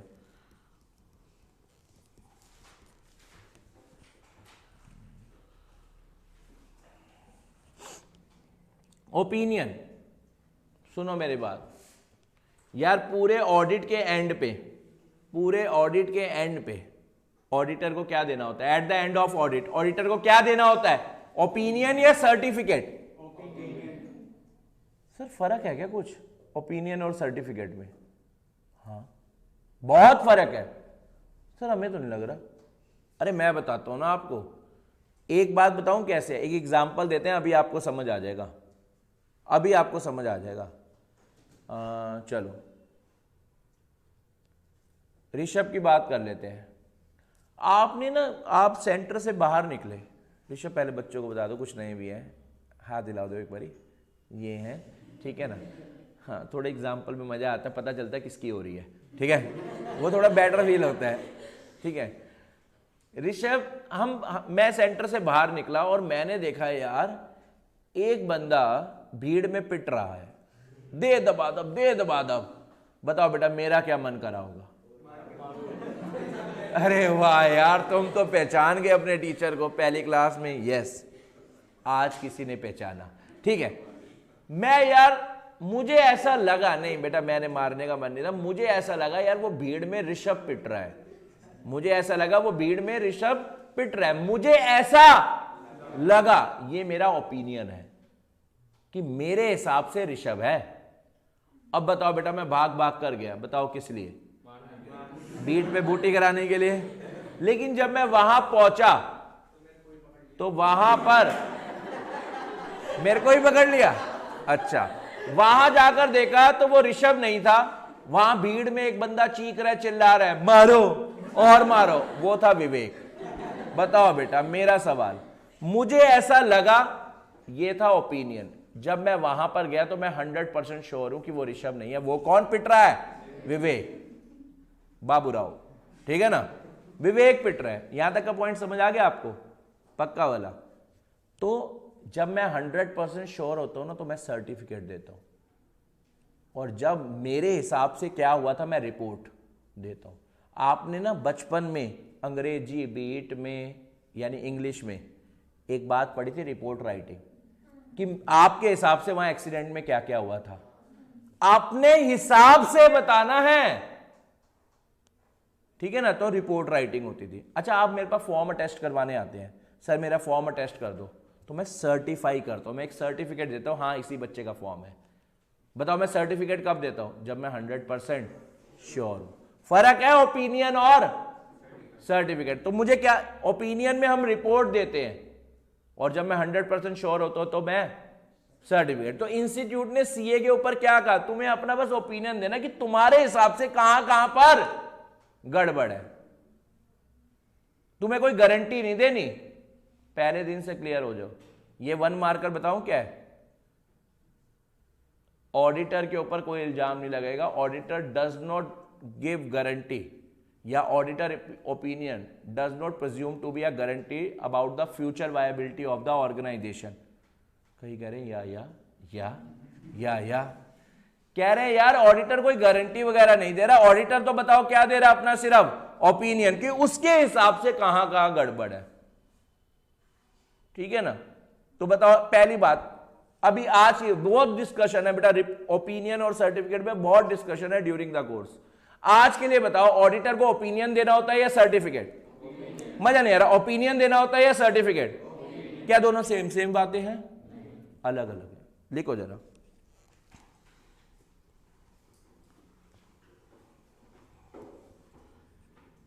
at the end of audit, at the end of audit, comma, auditor is required to express his opinion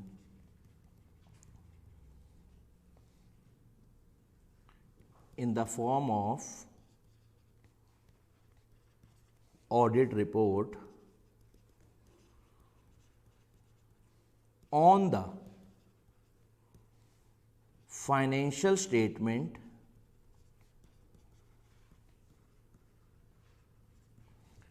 prepared and presented by the management of the client organization, full stop. Such report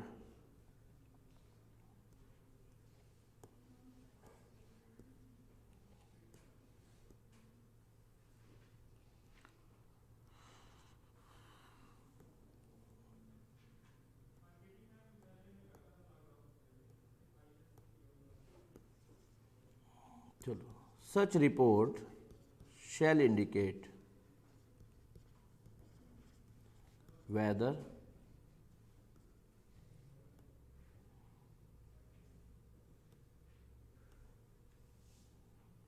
such report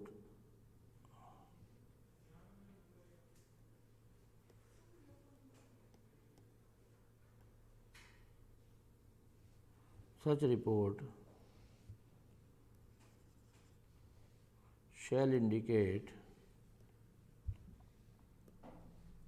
whether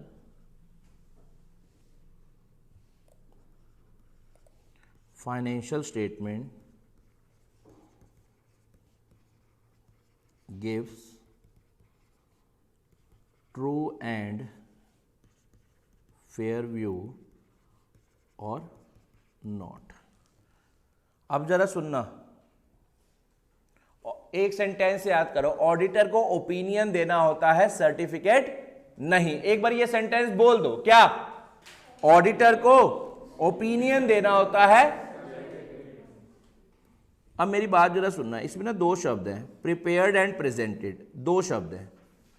कह रहे हैं, पढ़ो एक बारी क्या लिखा हुआ है। Eight the end of audit, audit के एंड में ऑडिटर को क्या देना होता है? Opinion in the form of audit report. किस पर?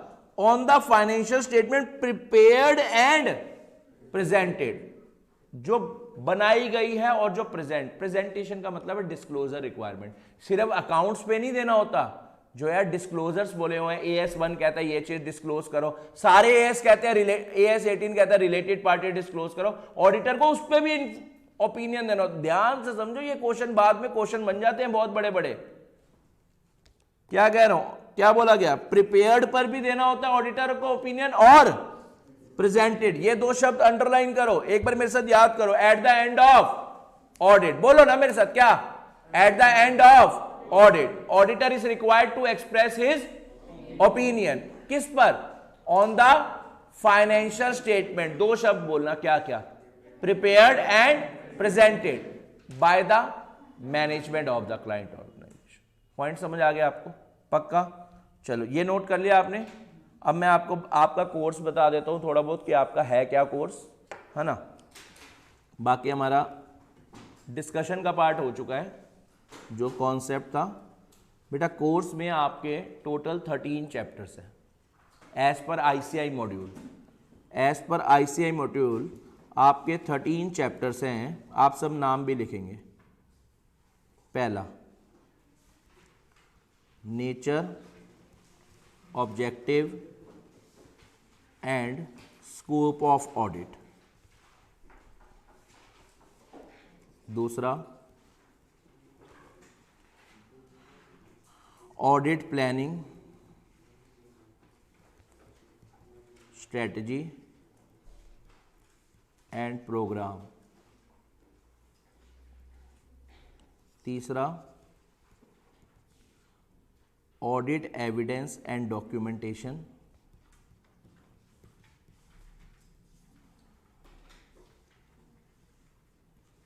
Fourth,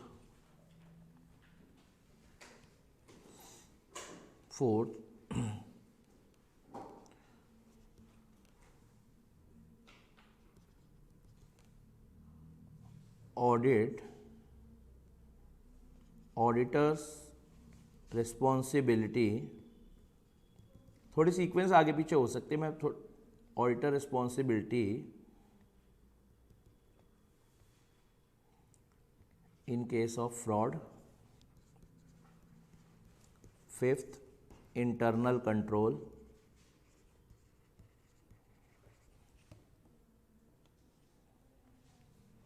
sixth, audit in an automated environment. अभी ये क्या है आपको नहीं समझ आएगा, अभी सिर्फ लिखने हैं, यानी आपको मैं आज कोर्स का अंदाजा दे रहा हूं कि हमें क्या पढ़ना है। Audit in an automated environment.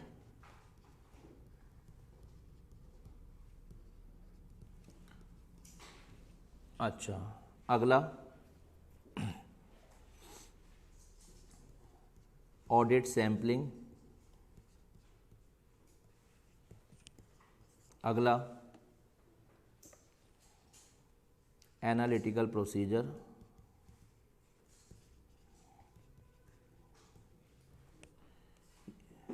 फिर अगला audit of items of financial statement,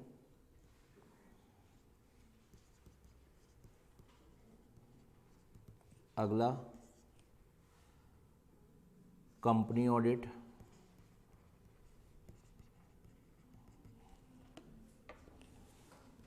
अगला ऑडिट रिपोर्ट, उसका अगला बैंक ऑडिट यानी audit of bank,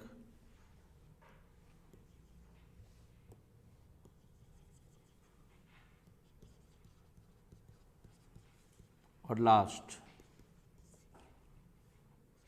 audit of special entities या different entities, audit of different types of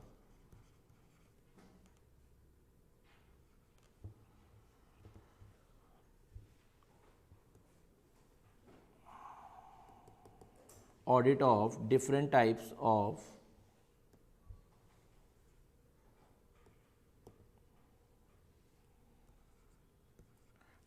of different types of entities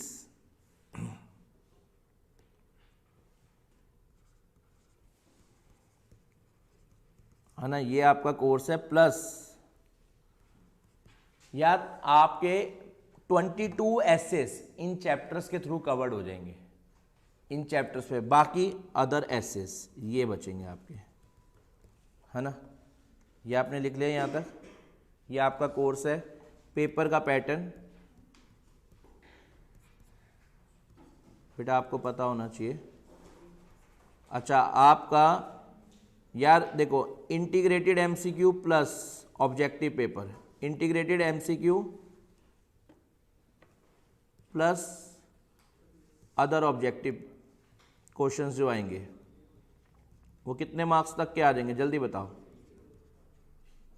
30 marks के, है ना। और बाकी सब्जेक्टिव पेपर में आपको पता ही है कुछ डायरेक्ट क्वेश्चन और कुछ केस स्टडीज, कुछ डायरेक्ट क्वेश्चंस और कुछ केस स्टडीज आ जाएंगी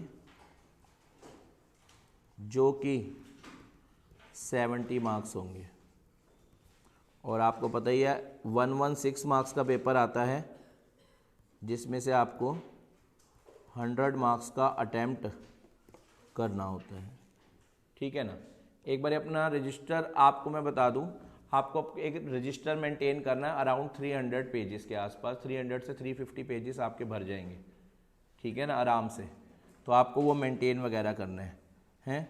एक बार आप सब रजिस्टर बंद करो फटाफट से, रजिस्टर बंद करो, मैं आपसे पूरी क्लास सुनने जा रहा हूँ। फटाफट से रजिस्टर बंद करो, बैग पैक करो, आराम से रिलैक्स होके बैठो। देखते हैं आपको कितना समझ आया पूरी क्लास में। और आपको रेट्रोस्पेक्टिव रिवीजन मतलब सेकंड क्लास में जब आ पाएंगे तो फर्स्ट क्लास का पढ़कर आएंगे। अभी देखते हैं आपको कितना समझ आया। चलो आ जाओ। टोटल हमारे पास 5 मिनट का टारगेट है जो रिवीजन देनी है 5 मिनट्स का टारगेट है। और आप सब पार्टिसिपेट करना, पुराने पाप आपके सारे धुल जाएंगे, आपने क्लास में कुछ नहीं भी सुन पाए तो। सुनो, सब्जेक्ट का नाम auditing and assurance, paper number 6, total marks जिसमें 30 के क्या आएंगे एमसीक्यू या इंटीग्रेटेड एमसीक्यू और 70 क्या सब्जेक्टिव पेपर। यहां तक समझ आ गया आपको पक्का? अच्छा फिर बताओ यार कंपनी के कितने पार्ट्स होते हैं फटाफट से? 2 पार्ट। कंपनी के कितने पार्ट्स होते हैं? 2 पार्ट्स। कौन कौन से? ऑनरशिप और मैनेजमेंट। ऑनरशिप किसके हाथ में? मेंबर्स, जिनको क्या भी कहा जाता है इक्विटी शेयर होल्डर्स, है ना। दूसरी तरफ कौन है? बोर्ड ऑफ डायरेक्टर्स, जो कंपनी की मैनेजमेंट संभाल रहे हैं। अकाउंट्स भी वो बनाना चाहते हैं। अब कौन जानना चाहता है अकाउंट सही बने हैं या नहीं? मेंबर्स। तो मेंबर्स अपने भी आप पर एक पर्सन को भेज रहे हैं जिसे क्या कहते हैं? ऑडिटर। बोलना पड़ेगा, जिसे क्या कहते हैं? जो जाकर क्या करेगा? ऑडिट। अच्छा जो बंदा जा रहा है उसे एंगेजमेंट पार्टनर भी, और जिस फर्म को अपॉइंट करा है वो प्रैक्टिसिंग यूनिट, वो ऑडिट कर अपना ऑडिटर क्या देगा? ओपिनियन, जिसमें बताएगा financial statement true and fair view दे रही है या। यहां तक का पॉइंट क्लियर है? फिर ऑडिटिंग की definition given by ICI. Start हो जाओ। Auditing is a systematic. Systematic word से क्या मतलब है? ऑडिटर तुम्हें ऑडिट करते वक्त क्या फॉलो करने हैं?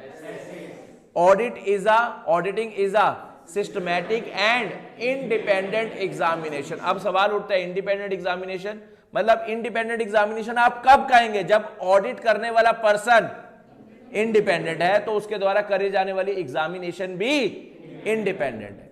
यहां तक का पॉइंट समझ आया आपको? पक्का? अच्छा, क्या auditor action, judgement, decision subordinate to client होने चाहिए या नहीं? उसका किसी भी तरीके का इंटरेस्ट क्लाइंट ऑर्गेनाइजेशन में नहीं।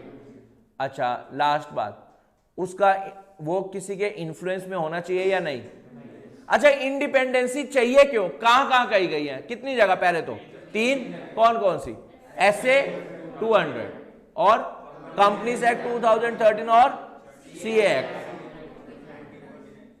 एक्ट 1949। अब दोबारा definite, auditing is the systematic and independent examination of financial information, that is financial statement. What is financial information? The individual item of the financial statement is known as financial information, है ना? When financial information put into the structured way, it becomes, या फिर the whole set of financial information is known as financial statement की definition as per section 2 clause 40 क्या है? क्या क्या होती है? 5 चीजें। पहली, statement of profit and loss, balance sheet, cash flow statement, notes to accounts और statement of changes in equity. लेकिन 4 तरह की ऐसी कंपनी जिन्हें क्या नहीं बनाना? Cash flow statement. कौन कौन सी? OPC, small company, dormant company और प्राइवेट स्टार्टअप कंपनी। यहां तक होने के बाद फिर मैंने आ जाओ दोबारा, ऑफ एनी एंटिटी। क्या सभी तरह की एंटिटी को ऑडिट करवाना है क्या? मतलब सभी में प्रॉफिट मेकिंग को, लॉस मेकिंग को, NPO को, इन सबको ऑडिट कराना है irrespective of form of business organisation. अच्छा, of any entity with a view to express any opinion there on. Auditor के ना कई ओपिनियन होते हैं, any opinion there on. Auditor जो मर्जी ओपिनियन दे सकता है। मेरे को एक लास्ट सेंटेंस आपकी तरफ से आवाज नहीं आई, क्या? With a view to express any opinion there on. There on का मतलब फाइनेंशियल स्टेटमेंट पर। और बताओ बेटा, at the end of audit, auditor is required to express his opinion on the financial statement prepared and presented by the management of the client organisation, by the, ठीक है ना? और बाकी इसके बाद तो मैंने जनरल आपको कोर्स बताया और क्या क्या आएगा। आज के लिए इतना ही, बाय बाय।